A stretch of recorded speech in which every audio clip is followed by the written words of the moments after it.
Hi ನಮಸ್ಕಾರ ಸ್ನೇಹಿತರೆ, welcome back to my YouTube channel. ಈ ವಿಡಿಯೋದಲ್ಲಿ 6ನೇ ತರಗತಿಯ ದ್ವಿತೀಯ ಸಂಕಲನಾತ್ಮಕ ಮೌಲ್ಯಾಂಕನ SA2 ಮಾರ್ಚ್ 2026 ವಿಷಯ ಪ್ರಥಮ ಭಾಷೆ ಕನ್ನಡ ಮಾದರಿ ಪ್ರಶ್ನೆ ಪತ್ರಿಕೆ. ಇದು ಸಮಯ 90 ನಿಮಿಷ, ಗರಿಷ್ಠ ಅಂಕಗಳು 40. ಇಲ್ಲಿ ವಿದ್ಯಾರ್ಥಿಗಳಿಗೆ ಸೂಚನೆಗಳನ್ನು ಕೊಡಲಾಗಿದೆ, ಒಂದೊಂದಾಗಿ ನೋಡ್ಕೊತ ಬನ್ನಿ. ಇದರಲ್ಲಿ ಮೇನ್ ಕ್ವಶನ್ ನಂಬರ್ 1ರಲ್ಲಿ ನೋಡೋಣ.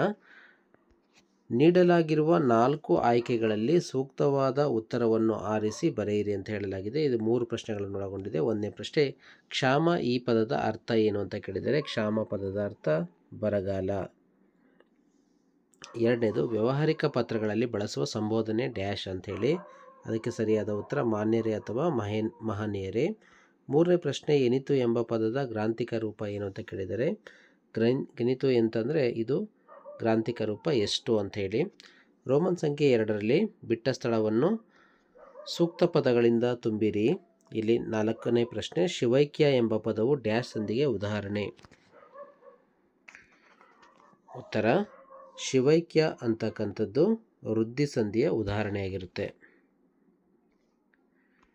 5ನೇ ಪ್ರಶ್ನೆ, ಎನಿತು ಭಾಷೆಗಳ ಕಲಿತಡೆಯನ್ನು ಡ್ಯಾಶ್ ಭಾಷೆ ಕಲಿಯದೆನ್ನಕ್ಕ. ಸರಿಯಾದ ಉತ್ತರ ಅದು ಹೃದಯ ಭಾಷೆ. ನೆಕ್ಸ್ಟ್ 6ನೇ ಪ್ರಶ್ನೆ, ಹೆಂಗಸು ಈ ಪದದ ಪುಲ್ಲಿಂಗ ರೂಪ ಯಾವುದು? ಸರಿಯಾದ ಉತ್ತರ ಹೆಂಗಸು ಪದದ ಪುಲ್ಲಿಂಗ ರೂಪ ಅದು ಗಂಡಸು. ಮೇನ್ ಕ್ವಶನ್ ನಂಬರ್ 3, ಸೂಚನೆಯಂತೆ ಕೆಳಗಿನ ಪ್ರಶ್ನೆಗಳಿಗೆ ಉತ್ತರಿಸಿ. ಇದು 6 ಪ್ರಶ್ನೆಗಳನ್ನು ಒಳಗೊಂಡಿರ್ತಕ್ಕಂಥ 1 ಅಂಕದ ಪ್ರಶ್ನೆಗಳಿವು. 7ನೇ ಪ್ರಶ್ನೆ, ಸೋಲು ಇದರ ವಿರುದ್ಧಾರ್ಥಕ ಪದ ಬರೆಯಿರಿ. ಇದರ ಉತ್ತರವನ್ನು ನೋಡೋದಾದರೆ ಸೋಲು ಪದದ ವಿರುದ್ಧಾರ್ಥಕ ಪದ ಗೆಲುವು. ಪರಕೀಯ ಪದದ ಅರ್ಥ. ಉತ್ತರ ಪರಕೀಯ ಪದದ ಅರ್ಥ ಅದು ಬೇರೆಯ. 9ನೇ ಪ್ರಶ್ನೆ, ವೈದ್ಯ ಈ ಪದವು ಸೂಚಿಸುವ ಲಿಂಗ ಬರೆಯಿರಿ. ಉತ್ತರ ವೈದ್ಯ ಪದದ ಲಿಂಗ ಅಂತಂದರೆ ಅದು ಪುಲ್ಲಿಂಗ. ನೆಕ್ಸ್ಟ್ ಕ್ವಶನ್ 10ನೇ ಪ್ರಶ್ನೆ, ಆಲಿಸು ಈ ಪದ ಬಳಸಿ ಸ್ವಂತ ವಾಕ್ಯ ರಚಿಸಿ. ಇದರ ವಾಕ್ಯ ರಚನೆ ನೋಡಿದರೆ ನಾನು ಗುರುಗಳ ವಾಕ್ಯವನ್ನು ಆಲಿಸುತ್ತೇನೆ.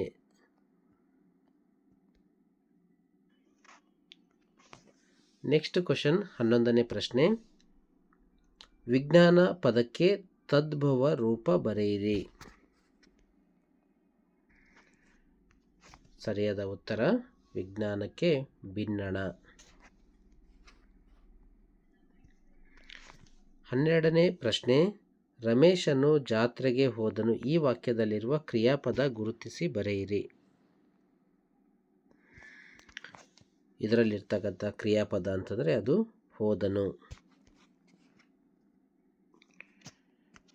ಮೇನ್ ಕ್ವಶನ್ ನಂಬರ್ 4, ಈ ಕೆಳಗಿನ ಪ್ರಶ್ನೆಗಳಿಗೆ 2-3 ವಾಕ್ಯಗಳಲ್ಲಿ ಉತ್ತರಿಸಿ. ಇದು 5 ಪ್ರಶ್ನೆಗಳಿದ್ದಾವೆ, 2 ಅಂಕದ ಪ್ರಶ್ನೆಗಳು. ಟೋಟಲ್ 5 10. 13ನೇ ಪ್ರಶ್ನೆ, ಜಾತ್ರೆಗಳಿಂದ ಆಗುವ ಪ್ರಯೋಜನಗಳೇನು? ಇದರ ಉತ್ತರವನ್ನು ನೋಡೋದಾದರೆ ಜಾತ್ರೆಗಳು ಸಮಾಜವನ್ನು ಒಗ್ಗೂಡಿಸುತ್ತವೆ ಮತ್ತು ನಮ್ಮ ಸಂಸ್ಕೃತಿಯ ಹಿರಿಮೆಯನ್ನು ಎತ್ತಿ ತೋರಿಸುತ್ತವೆ ಹಾಗೂ ನೂರಾರು ಕಸುಬುದಾರರಿಗೆ ಕೆಲಸವನ್ನು ನೀಡುತ್ತವೆ.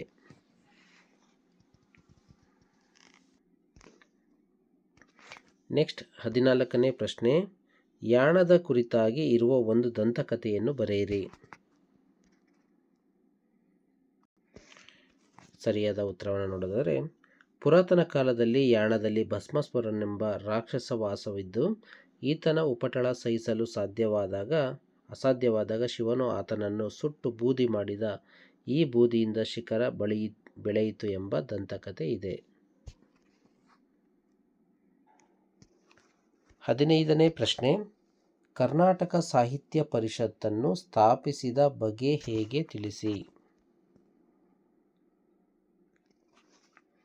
ಉತ್ತರ ಕರ್ನಾಟಕ ವಿದ್ಯಾವರ್ಧಕ ಸಂಘ ಆಗ ಮುಂಬೈ ಪ್ರಾಂತ್ಯದ ಧಾರವಾಡದಲ್ಲಿ ಕೆಲಸ ಮಾಡುತ್ತಿದ್ದು, ದಕ್ಷಿಣ ಭಾಗದಲ್ಲಿ ಅಂದಿನ ಮೈಸೂರು ಸಂಸ್ಥಾನದ ಕೆಲವು ಹಿರಿಯರು, ಮಹಾರಾಜ ನಾಲ್ವಡಿ ಕೃಷ್ಣರಾಜ ಒಡೆಯರ್ ಮತ್ತು ದಿವಾನರಾಗಿದ್ದ ಸರ್ ಎಂ ವಿಶ್ವೇಶ್ವರಯ್ಯನವರು ಕನ್ನಡದ ಬಗ್ಗೆ ಚರ್ಚಿಸಿ ಕರ್ನಾಟಕ ಸಾಹಿತ್ಯ ಪರಿಷತ್ತು ಎಂಬ ಸಂಸ್ಥೆಯನ್ನು ಬೆಂಗಳೂರಿನಲ್ಲಿ ಸ್ಥಾಪಿಸಿದರು.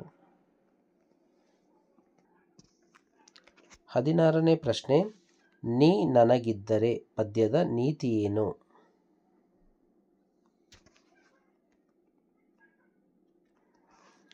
ಉತ್ತರ, ಒಬ್ಬರು ಕಷ್ಟದಲ್ಲಿದ್ದಾಗ ಅವರನ್ನು ನೋಡಿ ಖುಷಿಪಡದೆ ಸಾಧ್ಯವಾದಷ್ಟು ಸಹಾಯ ಮಾಡಬೇಕು ಎಂಬುದು ಈ ಪದ್ಯದ ಆಶಯವಾಗಿದೆ.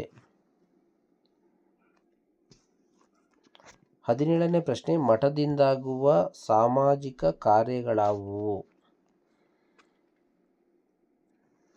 ಉತ್ತರ, ಮಠಗಳು ಧಾರ್ಮಿಕ ಕಾರ್ಯಕ್ರಮಗಳನ್ನು ನಡೆಸುತ್ತವೆ ಹಾಗೂ ಮಕ್ಕಳಿಗೆ ಶಿಕ್ಷಣ ಮತ್ತು ಊಟ ವಸತಿಗಳನ್ನು ಒದಗಿಸುತ್ತವೆ.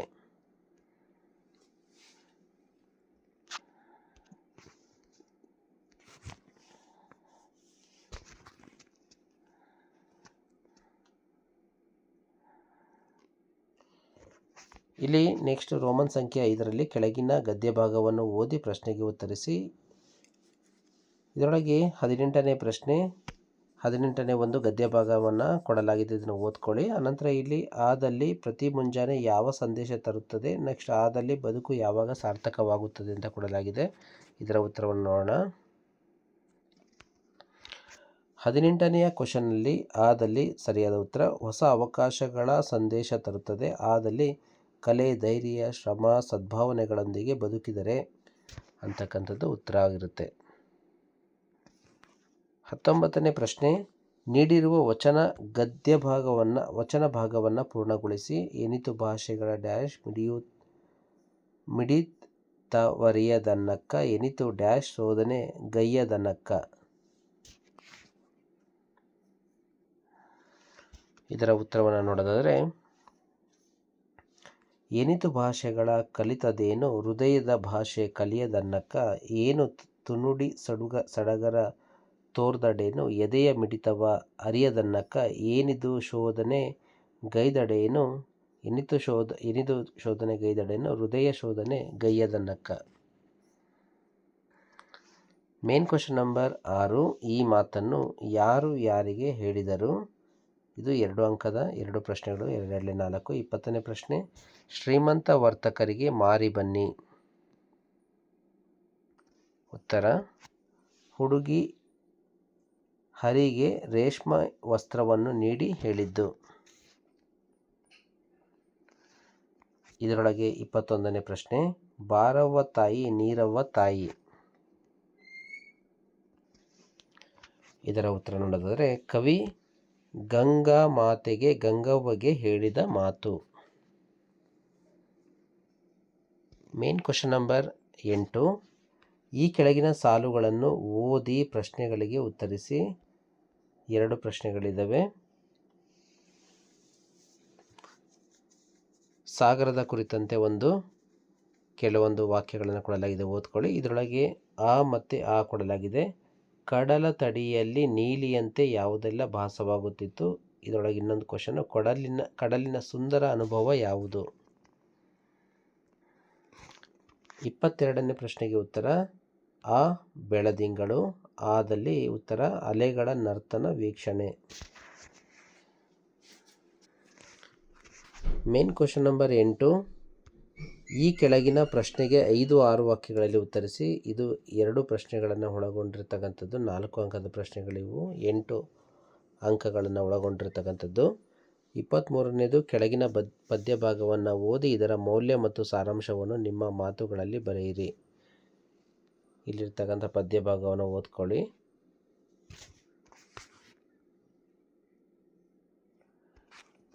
ಇದರ ಉತ್ತರವನ್ನು ನೋಡೋದಾದರೆ, ಭುವನೇಶ್ವರಿ ನೆನೆದು ಕಿತ್ತೂರು ಚೆನ್ನಮ್ಮ, ಅಮ್ಮ ನಿನ್ನ ಋಣವನ್ನು ತೀರಿಸಲು ಆಗಲಿಲ್ಲಮ್ಮ. ಈ ಬಂದ ಜೀವನದಲ್ಲಿ ಕಿತ್ತೂರಿನ ಈ ನಾಡನ್ನು ಬ್ರಿಟಿಷರಿಂದ ಮುಕ್ತಿಗೊಳಿಸಲು ಆಗಲಿಲ್ಲಮ್ಮ. ತಾಯಿ ಭುವನೇಶ್ವರಿ ಮತ್ತೊಮ್ಮೆ ಹೆಣ್ಣಾಗಿ ಹುಟ್ಟಿ ಕಿತ್ತೂರಿನ ಸಂಸ್ಥಾನವನ್ನು ಬ್ರಿಟಿಷರಿಂದ ಸ್ವತಂತ್ರಗೊಳಿಸುತ್ತೇನೆ ಎಂದು ಚೆನ್ನಮ್ಮ ತಾಯಿಯ ಬಳಿ ಕೇಳಿಕೊಳ್ಳುತ್ತಾಳೆ. ದೇಶಕ್ಕಾಗಿ, ತನ್ನ ನೆಲಕ್ಕಾಗಿ ಪರಕೀಯರ ವಿರುದ್ಧ ತನ್ನ ಪ್ರಾಣವನ್ನು ಲೆಕ್ಕಿಸದೆ ಹೋರಾಡಿ ವೀರ ಮರಣವನ್ನು ಹೊಂದಿದ ಚೆನ್ನಮ್ಮಳ ದೇಶ ಪ್ರೇಮವನ್ನು ಸಾರುತ್ತದೆ. 24ನೇ ಪ್ರಶ್ನೆ, ನಿಮ್ಮ ಊರಿಗೆ ಕುಡಿಯುವ ನೀರಿನ ವ್ಯವಸ್ಥೆ ಮಾಡುವಂತೆ ಗ್ರಾಮ ಪಂಚಾಯಿತಿಗೆ ಪತ್ರ ಬರೆಯಿರಿ ಅಥವಾ ಈ ಚಿತ್ರವನ್ನು ಗಮನಿಸಿ ನಿಮ್ಮ ಅನಿಸಿಕೆಗಳನ್ನು 5-6 ವಾಕ್ಯಗಳಲ್ಲಿ ಬರೆಯಿರಿ. ಉತ್ತರವನ್ನು ನೋಡೋದಾದರೆ ಇದು ಜಾತ್ರೆಯ ಸನ್ನಿವೇಶ. ಇಲ್ಲಿ ಹಲವಾರು ಜನರು ನೆರೆದಿದ್ದಾರೆ. ಇಲ್ಲಿ ರಥ ಎಳೆಯುತ್ತಿದ್ದಾರೆ ಅಥವಾ ಇಲ್ಲಿ ರಥ ಇದೆ ಅಂತ ಬರಿಬೋದು. ಧನ್ಯವಾದಗಳು.